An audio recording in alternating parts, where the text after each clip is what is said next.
जय श्री राम। ये हमारे पास एक माइक्रोटेक की मॉडल है EML 5090 जो कि स्टेबलाइज़र है।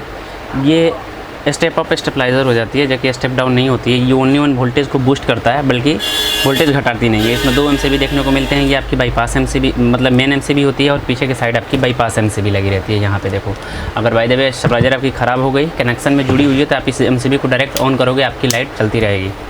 पर ये हमारे पास आज आई है, इसमें लाइट नहीं आ रहे हैं। तो चलिए ना, सर्वप्रथम तो इसमें हम लाइट दिए और देखते हैं, तो हमें कोई भी इसमें रिस्पांस देखने को नहीं मिल रही है। जैसे हमने MCB कितना भी बार ऑन कर रहे हैं, कोई भी रिस्पांस देखने को नहीं मिल रही है। चलिए इसका वोल्टेज इनपुट टेस्ट कर लेते हैं कि आखिरकार हमारी स्टेबलाइज़र तक वोल्ट आ रही है कि नहीं आ रही है। तो ये हमारी हो जाती है ग्राउंड, और ग्राउंड के बाद हमने यहाँ से टेस्ट किया तो हमारी वोल्टेज देखो तो 208 अभी शो कर रहे हैं, यानी कि हमारे स्टेबलाइज़र में करंट आ रहे हैं, लेकिन ये स्टेबलाइज़र ऑन नहीं हो रहा है। तो उस सिचुएशन तो मेरे भाई, आपके लिए प्रॉब्लम को सॉल्व करके लाने में बहुत सारी कठिनाइयाँ होती है। तो आपसे एक रिक्वेस्ट बनती है कि चैनल को सब्सक्राइब कर लेना और बेल आइकन को प्रेस कर लेना, ताकि वीडियो की फर्स्ट नोटिफिकेशन आपको मिलती रहेगी सबसे पहले। मैं अब देखो, यहाँ से एक चीज़ ये ट्रिक चेंज होती है कि आखिरकार हमको कैसे पहचाननी है कि इसका रिले ख़राब है या आपका मेन PCB में प्रॉब्लम है। तो एक चीज़ तो ये बता दूँ, ये राउंड ट्रांसफार्मर होती है, जल्द ख़राब नहीं होती है। ज़्यादातर प्रॉब्लम आपका रिले और मेन PCB का आता है। तो इसका प्रॉब्लम जैसे देखो तो मेन PCB का है। क्यों?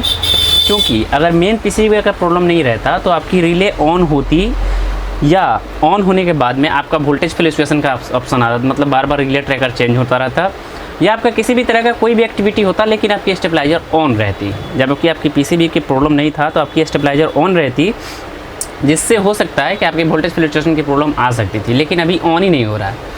तो हम तो सर्वप्रथम इसका रिले का इनपुट टेस्ट करेंगे कि ये रिले के आउटपुट आ रहे हैं कि नहीं आ रहे हैं। दूसरा चीज़ कि अगर रिले के आउटपुट आ रहे होंगे और ये मेन जो इनपुट रिले है अगर ये भी एक्टिव नहीं होगा तो ऑन नहीं हो पाएगा। लेकिन यहाँ तक तो आने के बाद आपके रिले से कुछ भी एक्टिविटी आनी चाहिए, या आपको PCB को करंट नहीं मिल रहा होगा, जो कि DC करंट ये ट्रांसफार्मर आउट करती है, अगर वो नहीं मिल रहा होगा तो भी ये रिले ऑन नहीं होगा। तो चलिए सर्वप्रथम तो हम रिले का बात करते हैं। तो रिले को हम टेस्ट कर लेते हैं, रिले का वोल्ट। तो रिले के वोल्ट के पास कम से कम 16 से 30 वोल्ट की इसकी ऑपरेटिंग होती है। तो देखो कोई भी वोल्ट इसमें नहीं आ रहे हैं। MCB को हमने ऑन किया, देखो कोई भी इसमें वोल्ट हमारे नहीं आ रहे हैं।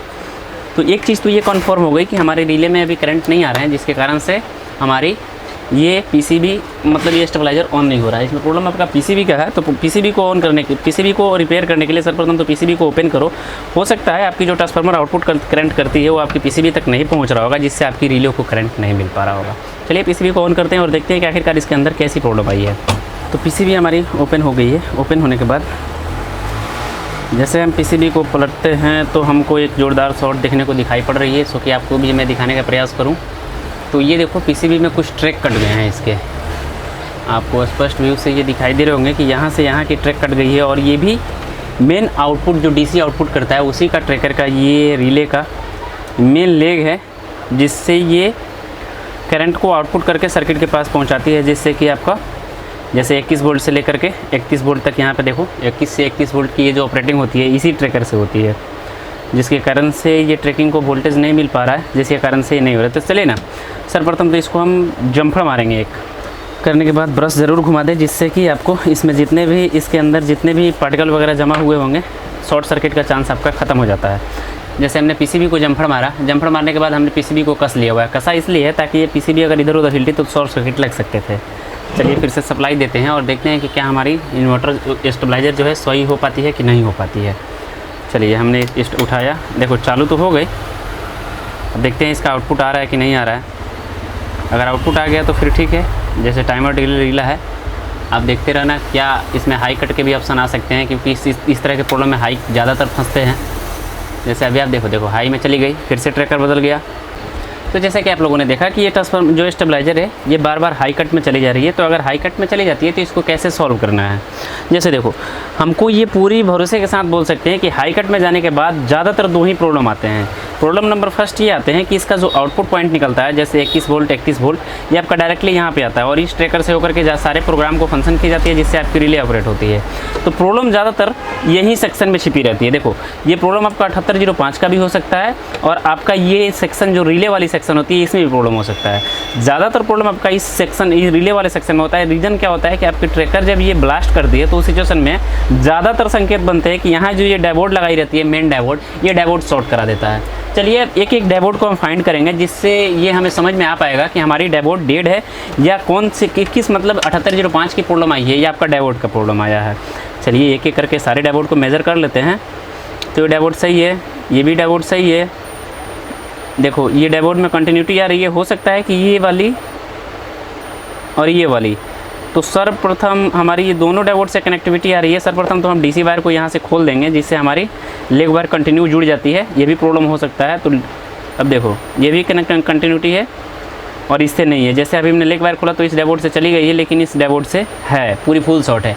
जैसे हम बोल रहे थे ना, हमें पूरी विश्वास के साथ कह सकते हैं कि हाँ इस चीज़ की प्रॉब्लम आ सकती है, क्योंकि हमको ज़्यादा अनुमान है कि हाँ इस तरह से प्रॉब्लम आ सकती है। अगर हाई कट की प्रॉब्लम आपकी स्टेबलाइजर के साथ भी आती है तो इसको कैसे सॉल्व करना है, चलिए। डैशबोर्ड निकालने के बाद हम डैशबोर्ड को थोड़ा सा मेज़र करेंगे कि हो सकता है हमारे रिले में भी प्रॉब्लम हो सकता है, लेकिन नहीं, ऐसा नहीं है। हमारी डैशबोर्ड ही डेड है पूरी। आगे भी डैशबोर्ड हम फिर से टेस्ट करेंगे और इसका 7805 लगा है, इसको भी टेस्ट करेंगे। तो सर्वप्रथम 7805 टेस्ट करेंगे कि हो सकता है ये भी ख़राब, लेकिन ये नहीं है, ये भी ख़राब नहीं है। आगे का कोई भी कंपोनेंट डैशबोर्ड शॉर्ट नहीं है, तो हम इसमें एक डैशबोर्ड लगाएंगे।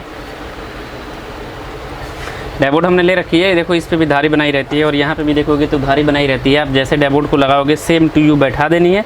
आपकी प्रॉब्लम हमको जहाँ तक है कि इसकी प्रॉब्लम सॉल्व हो जाती है। तो जैसा कि आपने पहले देखा कि हमारी जो स्टेबलाइजर थी बार बार ट्रिप कर रहा था, यानी कि हाई कट में आ रहा था, लेकिन अब हम स्टेबलाइजर को पावर देते हैं और देखते हैं कि क्या हमारी प्रॉब्लम वही है या फिर से चेंज हो पाई है कि नहीं हो पाई है। चलिए स्टेबलाइजर को हम ऑन करते हैं। हमारी प्रॉब्लम देखो अभी डिले में चली गई है और डिले के बाद ये जब टाइमर आउट होगा तो फिर आपको पता चलेगा कि हमारे स्टेबलाइजर की प्रॉब्लम सॉल्व हो पाई है कि फिर से वही है।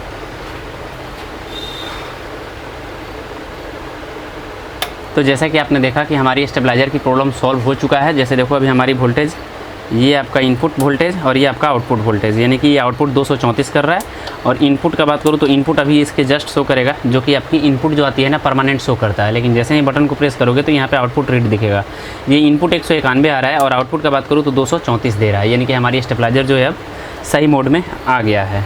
जैसे पहले इसमें हाई कट लो कट का प्रॉब्लम आ रहा था, जो कि हमने सॉल्व कर लिया हुआ है। अगर आपके भी स्टेबलाइजर के साथ इस तरह की प्रॉब्लम आती है तो आसानी से अपने से खुद से रिपेयर कर सकते हो। तो ये छोटी छोटी नॉलेज आपको ज़रूर रखनी चाहिए।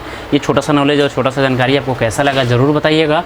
मिलते हैं ना किसी और वीडियो के साथ, क्योंकि और हाँ मेरे भाई एक चीज़ और आपसे बतानी है कि हमको मेरे भाई मिलते हैं नए वीडियो में। आपका भाई प्रिंस, जय श्री राम।